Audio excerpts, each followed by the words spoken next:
Yes. Please answer. नमस्ते जी interview के लिए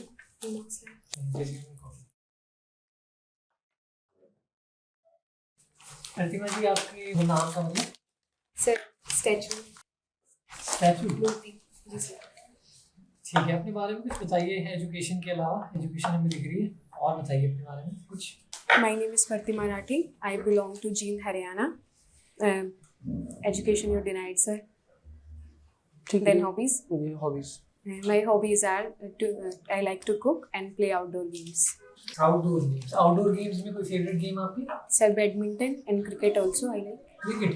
जी सर। अच्छा, आईपीएल भी देखते होंगे फिर तो आप? सर अब कम देख रही हूँ बट वैसे चेक करती रहती हूँ। कोई फेवरेट क्रिकेटर है आपका किसी भी टीम का? रोहित शर्मा सर। रोहित शर्मा। कौन सी जर्सी नंबर पहनते हैं Rohit Sharma? Sir 45। Brilliant. Next question please. तो कुछ बेसिक शेप्स के बारे में बताओ जो मैथ्स में पीआरटी में यूज होते हैं। कौन कौन से? Basic shape sir. Sir circle, square, rectangle, triangle. Sir somewhere cone के बारे में भी बता देते हैं बच्चों को। चलो कोन के बारे में बात कर लेते हैं। कोन क्या होता है वैसे? सर एक 3D फिगर होता है जिसमें मतलब उसकी हाइट स्लैंट हाइट होती है। ठीक है। अगर हमें हाइट दी है, हमें रेडियस दी है, हमें स्लैंट हाइट निकालना है, तो स्लैंट हाइट कैसे निकालेंगे हम? सर हमें हाइट दी हुई है, हाइट दी है, हमें रेडियस भी दिया हुआ है, रेडियस भी दिया हुआ है और हमें स्लैंट हाइट निकालनी है। सर अगर हमारे पास रेडियस है तो हम पाई आर एल से निकाल सकते हैं। माना कि मैं बोलता हूँ कि अगर रेडियस हमें 7 सेंटीमीटर दिया हुआ है जी सर। और हाइट हमें दी है 14 सेंटीमीटर, जी सर। तो स्लैंट हाइट कितनी बनेगी? सर रेडियस हमें 7 सेंटीमीटर दिया हुआ है तो सर 22/7 मल्टीप्लाइड बाय 7। मुझे एल निकालना है सिर्फ। हाँ जी सर, एल निकालना है तो हाइट की तो जरूरत ही नहीं होगी ना हमें। हम सीधा पाई आर एल के फॉर्मूले से निकाल देंगे उसको, 22 बन जाएगी सर वो 7 से 7। तो इसमें निकाल के दिखाओ एक बार मुझे। ओके ओके ओके ठीक है सर। आप अभी क्वेश्चन समझे? जी सर, जी सर अब समझ गई। PR radius is equal to 7 and height is equal to 14। अगर आप थोड़ा और चेंज करना चाहते हो चेंज भी कर सकते हो, इसको आप 5 लिख सकते हो, इसको आप 12 लिख सकते हो, और ज़्यादा अच्छा हो जाएगा आपके लिए। 12। अब क्या 5 दिया है, क्या 12 दिया है? 13 आ जाएगा इसका आंसर। अच्छा सर डायरेक्ट पाइथागोरस से? हाँ पाइथागोरस ही लगता है इसमें। स्लैंट हाइट पूछी थी ना? जी सर। ठीक है, तो बेसिक में आपने शेप बता दी है। तो सर्कल का जो सरकमफ्रेंस होता है उसका फॉर्मूला क्या होता है? Circumference sir 2 pi r. जो स्क्वायर होता है, स्क्वायर का अगर हमें पेरीमीटर निकालना होगा तब क्या फॉर्मूला लगाएंगे हम? सर उसके चार पेरीमीटर निकालने के सर उसके चारों बाउंड्रीज को ऐड करेंगे। तो फॉर्मूला अगर फॉर्मूले से निकालना है तो क्या करेंगे? तो सर 4 में साइड। तो 4a बोल सकता हूँ मैं? हाँ जी सर, अगर उसकी साइड को और अगर एरिया निकालना है तब? सर अगर एरिया निकालना है तो अगर उसकी साइड a है तो a into a, side into side का मतलब a स्क्वायर बोल सकता हूँ मैं? जी सर। जैसे मैथ से रिलेटेड बातें हो रही है तो मैं आपसे एक सिंपल और एक क्वेश्चन पूछ लेता हूँ। जैसे डिवीजन होता है, डिवीजन जी सर। ओके, तो उसमें डिवाइडेंड होता है, डिविजर होता है, जी सर। क्वोशिएंट होता है। तो डिविडेंड का क्या फॉर्मूला होता है? जब हमें कोई डिवीजन हम करते हैं तो डिविडेंड कैसे निकालते हैं? Sir dividend is equal to divisor multiplied by quotient plus remainder. Sure? ऐसा तो नहीं कि वो नो सर, डिविडेंड की जगह पर डिवाइजर होगा और डिवाइजर की no no sir, dividend is equal to जी डिवाइजर सर। Into quotient. जी सर। ओके, तो पीआरटी के बारे में जैसे आपने अप्लाई किया, you applied for the post of PRT, तो आपके हिसाब से we want to hear your views, what should be the qualities of a good PRT teacher? Sir, a good PRT teacher must have the certain qualities. Like first one should be the creative. First thing की teacher है जो वो एक innovator, अच्छा innovator होना चाहिए ताकि वो बच्चे को आपकी बुक्स जो भी आपके फैक्ट्स हैं उसको उसकी रियल लाइफ से कनेक्ट कर सके। Then second one, good engaging capability, good communication skills, a friendly behavior with the students, patience, and should be the subject should be interesting. Patience और फ्रेंडली बिहेवियर का क्या role है? Sir patience है, छोटे बच्चे हैं सर, बहुत बार ऐसी चीजें होती हैं जो आपको हम्म। पसंद नहीं आती, being a teacher being a person हम उनको पसंद नहीं करते, हम्म। बट सर वो छोटे बच्चे हैं, आप उनको प्यार से समझाओगे तो वो समझ जाएंगे, वो मान जाएंगे। तो आपको उनके साथ बहुत पेशेंस रखना पड़ेगा। आप उनसे ऐसे एक्सपेक्ट नहीं कर सकते जैसे एक मिडिल का या सेकेंडरी का बच्चा होता है कि आपने उनको एक बार बोल दिया और आपको तभी के तभी आउटपुट मिल जाएगा। तो सर आपको पेशेंस तो रखना पड़ेगा छोटे बच्चे के साथ। और फ्रेंडली बिहेवियर का सर फ्रेंडली बिहेवियर होता है कि आपको एक टीचर और स्टूडेंट के बीच में जो फ्रेंडली बिहेवियर है, आपको उसकी एक सर्टेन लिमिट पता होनी चाहिए, दैट कि ये आपकी लिमिट है, और फ्रेंडली होना चाहिए सर, ताकि बच्चे में टीचर का जो फियर है वो फियर ना रहे, वो मतलब कुछ भी अपने टीचर से पूछ सके, उनको बता सके। क्लास में ना कई बच्चे इंट्रोवर्ट होते हैं, शाय जी सर। होते हैं, तो उस तरह के बच्चों को आप कैसे मतलब कैसे पढ़ाओगे या कैसे उनको आप आगे लेके आओगे? सर हो सकता है सर उसके कुछ रीजन हो सकते हैं, हो सकता है बच्चे में जो कॉन्फिडेंस है, हो सकता है कॉन्फिडेंस बच्चे का कम है, या फिर सर हो सकता है बच्चा खुद को मतलब इन्फीरियर मान के चल रहा है। तो सर हम उसका पहले रीजन फाइंड आउट करते हैं कि उसका रीजन क्या है। अगर तो हम फिर बच्चे को हम फॉरवर्ड लेके आने की कोशिश करते हैं कि हम उसको फोरफ्रंट पे लेके आए, बच्चा सबके साथ इक्वली पार्टिसिपेट करे। हम सर उसको उसके पीयर ग्रुप के साथ पेयरिंग में कर सकते हैं, पहले उनको छोटे ग्रुप्स बनाएं, फिर हो सकता है धीरे धीरे बच्चा सबके साथ कंफर्टेबल होने लग गया, तो एक्सट्रोवर्ट बनने की कोशिश कर रहा है, उसमें कॉन्फिडेंस आ रहा है, स्पीकिंग स्किल्स अच्छी हो रही हैं, फिर सर हम उसको धीरे धीरे करके हम उसको लार्ज ग्रुप में भी पेयर कर सकते हैं। ठीक है। पीआरटी टीचर की कुछ रिस्पॉन्सिबिलिटीज होती हैं, बताओ क्या क्या होती है सेफ्टी पढ़ाने के अलावा? जी, safety and security of the child. As a child enters in the school premises, then he is the duty of the school, we can say duty of a teacher. ठीक है। तो sir safety and security must है। और उसके then अलावा sir teacher should be the good organiser. उसी class में जो जो भी चीजें हैं वो एक टीचर की ही रिस्पॉन्सिबिलिटी है उनको मेंटेन करके रखना। एंड देन सर एक अच्छा मेंटोर बनना बच्चों के लिए वो बहुत जरूरी है, क्योंकि एक टीचर जो सर एक वर्ड भी बोलता है ना, बच्चे उस वर्ड को भी पकड़ लेते हैं। वो उनके लिए वो एक वर्ड पे भी ना, वो मतलब अगर आपने उनको अच्छा बोल दिया ना, वो उनके लिए किसी प्राइज से कम नहीं होता।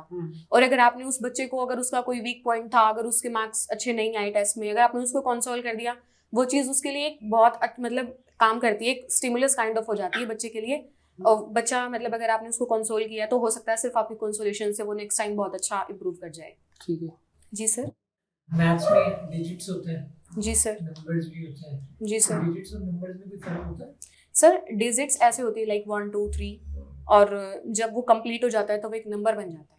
कंप्लीट मतलब? Like 1 2 3 separately we are saying these are digit. अच्छा, And like मतलब I'm- single digit जब तक वो 9 या रहेगा, हाँ जी ये सर। रहेगा वो digits। हाँ जी सर। ठीक है। आपका अगर मुझे पूछना हो एक क्वेश्चन और, कि अगर आपको चॉइस दी जाए कि आपको एक पर्टिकुलर क्लास को ही पढ़ाना है, जी सर। पीआरटी टीचर, जी सर। कोई प्रेफरेंस है आपकी पर्टिकुलर क्लास? नहीं सर, नॉट लाइक दैट। कोई प्रेफरेंस नहीं सर, फर्स्ट मतलब मैंने सर सोचा भी नहीं है इस बारे में, और बट सर ऐसी कोई प्रेफरेंस है भी नहीं सर। अच्छा, ठीक। एक और क्वेश्चन पूछा है। कोई चीज पर्टिकुलर ऐसी है जो बच्चों, छोटे बच्चे होते हैं, जो उनके बारे में आपको कोई पर्टिकुलर चीज फ्रस्ट्रेट करती हो क्लास के दौरान? कोई भी ऐसी चीज जो आप मतलब पढ़ा रहे हो, बहुत अच्छे में सब बन रहा है, लेकिन कोई एक ऐसी पर्टिकुलर चीज करते हैं जिससे आप ना फ्रस्ट्रेट हो जाते हैं? सर कई बार हो जाता है, जैसे हम पढ़ा रहे हैं, एक बहुत अच्छा एनवायरनमेंट है, और एक बच्चा बार बार कोई ऐसी चीज कर रहा है कि पूरी क्लास डिस्टर्ब हो रही है, तो सर फिर वो चीज कहीं ना कहीं आपको मतलब आप फ्रस्ट्रेट हो जाते हो कि क्या वो। करोगे आप उस स्टूडेंट के साथ? सर मैं पहले उस बच्चे से मतलब मैं उसको प्यार से समझाऊंगी। सर हो सकता है बच्चा हाइपर एक्टिव है, वो बैठ नहीं पा रहा है, उसको हाइपर एक्टिव बच्चे को होता है कि वो कुछ ना कुछ एक्टिविटी करता ही रहेगा, तो सर उसका कुछ रीज़न हो सकता है वो बच्चा कर क्यों रहा है। तो सबसे पहले हम उसका रीज़न फाइंड आउट करना है।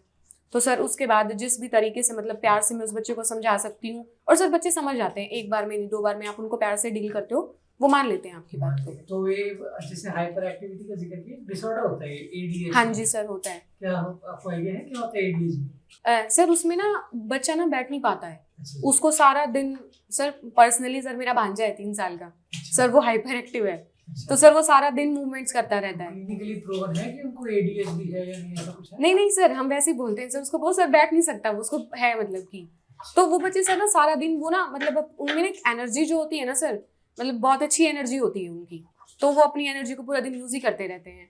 डेमो प्रिपेयर किया आपने? जी सर। डेमो दो। कौन से सब्जेक्ट पे डेमो दे रहे? Sir maths. Maths.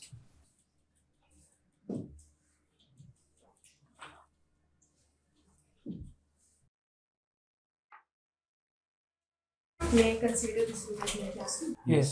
Thank you, sir. Good evening, students. How are you all? Fine.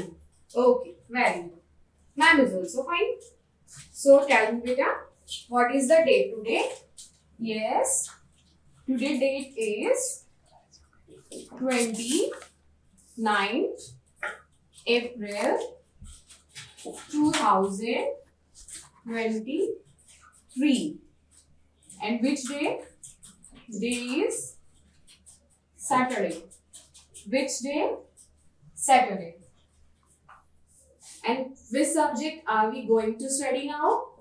Yes, speak with ma'am. Subject is maths. Which subject, beta? Maths. And in which class do you study? Your class is class 4th. Okay? So, before we start, I have one question for you. Okay? मुझे आपसे एक question पूछना है.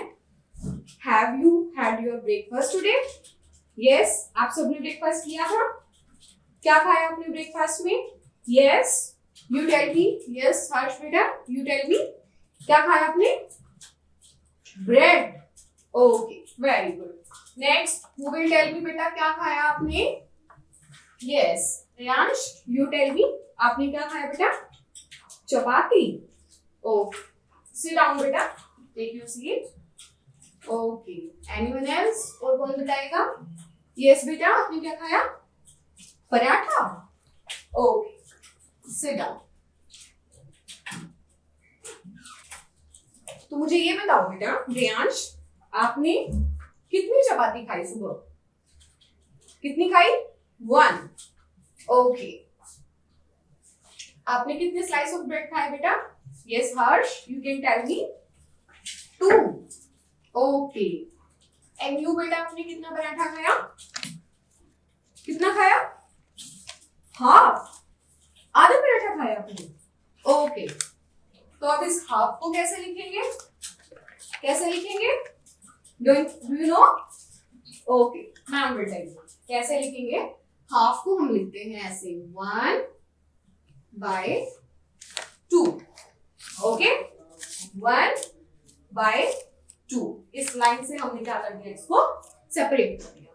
Okay, but हमने इसको ऐसे लिखा क्यों? क्या रीजन था हमने इसको ऐसे लिखा? हमने ऐसे 2, 1 एक कंप्लीट नंबर की तरह क्यों नहीं लिखा? इसको ऐसे क्यों लिखा? बताओ. बिकॉज आपके पास एक पूरी क्या थी? चपाती थी. ओके, ऐसी होती है ना. उस चपाती में से आपने कितनी चपाती खा ली? हाफ. कितनी खाई आपने? आधी चपाती आपने खा ली. अब देखिए, एक पूरी चपाती थी. इस चपाती को क्या हो गया? इसके 2 पार्ट्स थे. उसमें से एक पार्ट आपने क्या कर लिया? आपने खा लिया, कंज्यूम कर लिया दैट वन पार्ट. ओके, तो अब देखो इस चपाती के टोटल पार्ट्स कितने थे? Total parts were there 2. Okay, और उन 2 में से क्या किया आपने? कितना खा लिया? एक पार्ट आपने क्या कर लिया? खा लिया. जब हमने इसको 1/2 ऐसे लिख दिया तो इसको हम क्या बोलते हैं? That is called fraction. क्या बोलते हैं इसको? फ्रैक्शन. ओके, समझ आया बच्चों? समझ आया? आगे करें. Okay, so our today's topic is fraction. अभी तक हमने क्या किया था? अभी तक हमने पूरे नंबर के बारे में पढ़ा था. अब हम क्या करेंगे? होल नंबर के पार्ट्स के बारे में पढ़ेंगे. ठीक है? ओके, चलो अभी मैम आपको क्या करेंगे? एक एग्जाम्पल देके दिखाएंगे. Okay, we can do it with the help of a paper. हम एक पेपर की हेल्प से क्या कर सकते हैं? इसको कर सकते हैं. सी हियर, आप अपनी नोटबुक देख सकते हो. आपकी जो नोटबुक है वो एक क्या है? होल पार्ट है. ऐसे पेज लीजिए अपनी अपनी नोटबुक से, या मैम का देखिए. देखो, ये जो एक पेज है, ये पेज जो है बेटा, ये क्या है? एक होल कंप्लीट पार्ट है. क्या है? एक पूरा पार्ट है. ठीक है.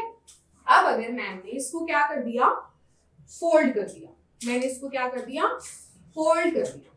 ओके, अब इसको आप दोबारा से खोल कर देखो. अब देखो इसके क्या बन गए? 2 पार्ट्स. जैसे चपाती के 2 पार्ट्स बन गए थे ना, ऐसे इसके क्या बन गए? 2 पार्ट्स. ओके, तो देखो ये था एक होल, होल में से ये क्या बन जाएगा उसका एक पार्ट। ओके ठीक है, चलो अब इसको करके देखते हैं।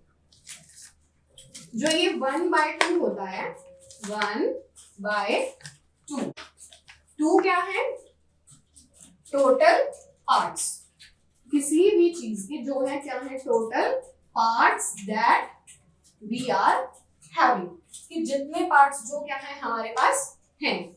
1 पार्ट क्या है, ये जो ऊपर लिखा हुआ है, is that is used by और टेकन बाय यू। इसको आप क्या बोल सकते हो कि 2 पार्ट्स में से एक पार्ट को आपने क्या कर लिया, यूज कर लिया। क्या कर लिया, यूज कर लिया, यूज बाय यू। ओके ठीक है, और आपने इसको क्या करना है, इस लाइन से क्या कर देना है, सेपरेट कर देना है। अब देखिए 2 पार्ट से हमारे पास किसी चीज के एक पार्ट को हमने क्या कर लिया, खा लिया। जो पार्ट खा लिया वो ऊपर, जो टोटल पार्ट था, होल पार्ट था आपका, उसको नीचे। ठीक है, अब इसमें जो ये आपने ऊपर लिखा है, जो पार्ट क्या है आपने यूज कर लिया, उसको हम क्या बोलेंगे, दैट इज कॉल्ड न्यूमरेटर। क्या बोलते हैं हम उसको, न्यूमरेटर।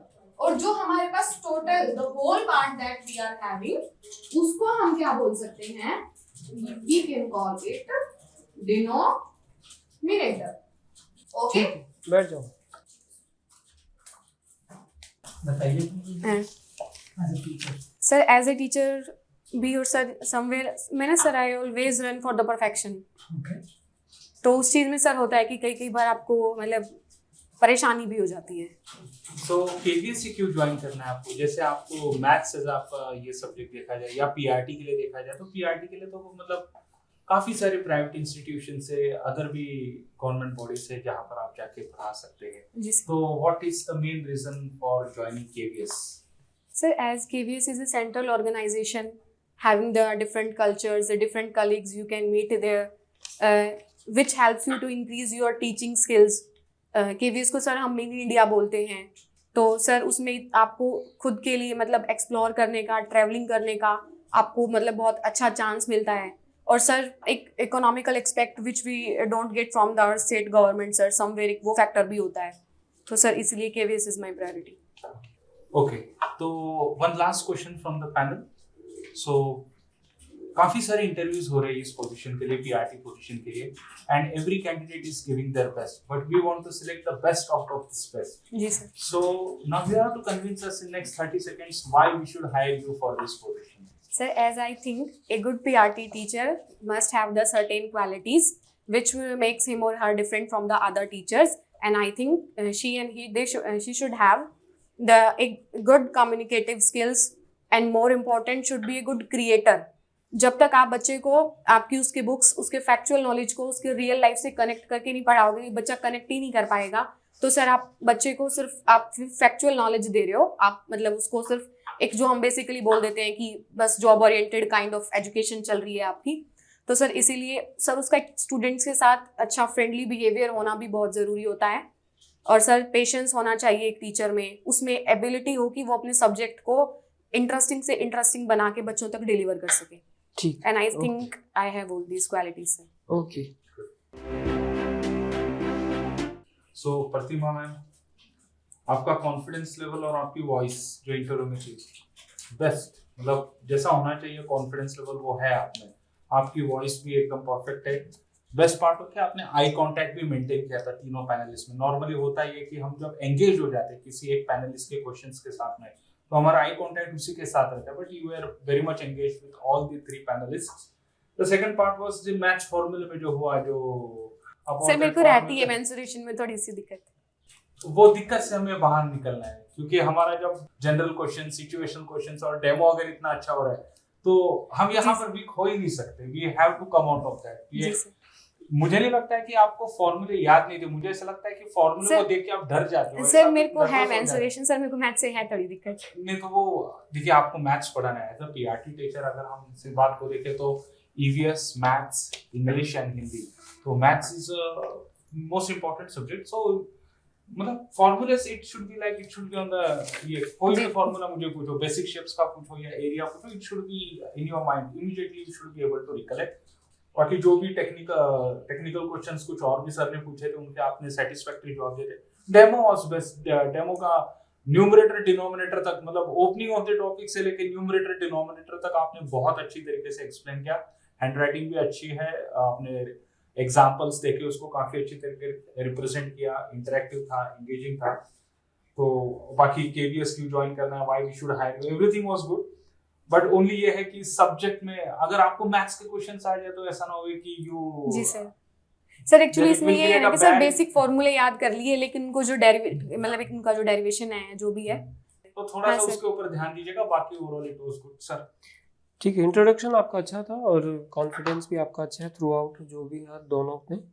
और स्माइलिंग फेस था जो एक अच्छी बात है, और कॉन्फिडेंस तो स्माइलिंग फेस के साथ पता लग जाता है। डेमो की बात करूँ तो डेमो आपका जो बोर्ड वर्क है वो बहुत अच्छा है, और फ्रैक्शन आपने पढ़ाया, अच्छा पढ़ाया। वैसे इंट्रोडक्शन अच्छा दिया था, टॉपिक का अनाउंसमेंट भी अच्छे सही टाइम पे किया आपने। बाकी आपने, हाँ ठीक है, बोर्ड वर्क भी ठीक है। तो मेरे तरफ से ठीक है आपका इंटरव्यू सर। इंटरव्यू तो अच्छा था, कॉन्फिडेंस ऑब्वियसली आपने है, एक पर्सनालिटी भी मेरे को लगता है आपकी परफेक्ट है एक पीआरटी टीचर के हिसाब से। अगर बस हमको सेमी सर्कल वाले में फंसते तो वो एक मेरे लिए 100 और 100 वाला इंटरव्यू हो जाता। जी सर। ठीक है, तो वो आपने पार्ट देखना है, जो कमजोर है उस पे काम करना, जी सर। ताकि अगली बार जो है ना परफेक्शन जो हम एम कर रहे हैं वो हम अचीव करें। जी sir, I will try. Thank you so much. Thank you sir.